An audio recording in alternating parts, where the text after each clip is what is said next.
Hi everyone, Aiden here at the Etrailer. Today we're going to be taking a look at the Etrailer E-Track slot fitting. It's going to be a way to create an anchor point if you need to tie something down like a mower, an ATV, a car, something where you maybe don't have the best clearances to tie something down. This can act as an anchor point for your strap.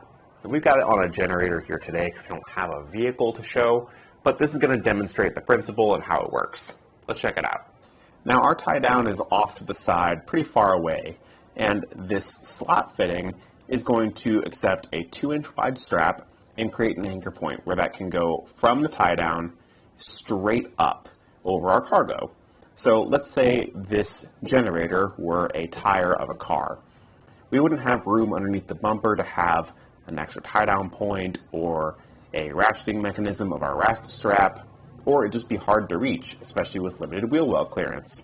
Something like this lets us get right up to the tire, right up to that cargo, and still get good leverage and hold on to it tight. And this bend right here is where we see the weaknesses of a tie-down point or a anchor point like this. Our tie-down, which our ratchet strap is actually hooked to, is off to the side. Now, if we had that in line with the E-track here, then it'd be fine. We'd have a straight pull. But here, we're putting some weird stress on the strap because it's really only meant to be run straight out from it, not put at an angle like this. On the other side, though, we've got the Etrailer E-track roller. This is going to be pretty much the exact same idea, letting us get a strong anchor point and tension on the strap wherever we need it, while still having that anchor point for the S-hook on our ratchet strap somewhere off to the side. But this has this roller bar, and it's articulating, so you can see I can rotate it a little bit right now, but that'll move 360 degrees and side to side. So with our tie-down point being off to the side a bit, we're not putting near as much stress or strain on the strap as we were before, making this a better option for something like that. When using the fitting, you want to make sure you're not overloading it. It's going to have a safe working load limit of 1,467 pounds and a brake strength of 4,400 pounds. When using it, be sure to also check things like your E-track, your tie-downs, and your ratchet strap that you're using. Go by the lowest rated component there and make sure that you're not overloading anything in your tie-down system. Just because the fitting has those weight ratings doesn't mean your ratchet strap does. The steel construction keeps it nice and durable, and the yellow zinc plating on the outside is going to help it resist rust and corrosion over time, making sure that even if it's in an outside trailer like an open utility trailer, it doesn't rust and corrode when it rains.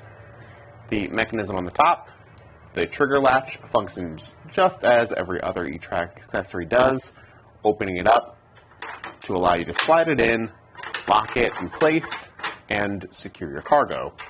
Whether you're using this on horizontal, vertical, E-track, or an X-track system, you're going to be able to mount it up wherever you need.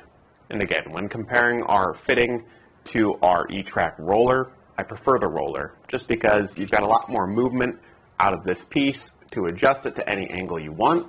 If you already have tie-downs in your trailer that don't necessarily line up perfectly with your E-track system, then you don't need to buy extra tie-downs. But if you've got a full length of E-track in your trailer and you plan on utilizing all of it and using something like this with an extra anchor point on the E-track, then I think it'll work just fine. My big thing with this is just making sure that the strap is running straight through it and pulling evenly. That way it's not causing unnecessary wear and tear. Whereas with something like this, you can move it around a lot more freely and it's a bit more versatile. But it just depends on what you're using this with and how you're going to be tying things down. This has just been our quick look at the Etrailer E-track fitting. Thanks for watching.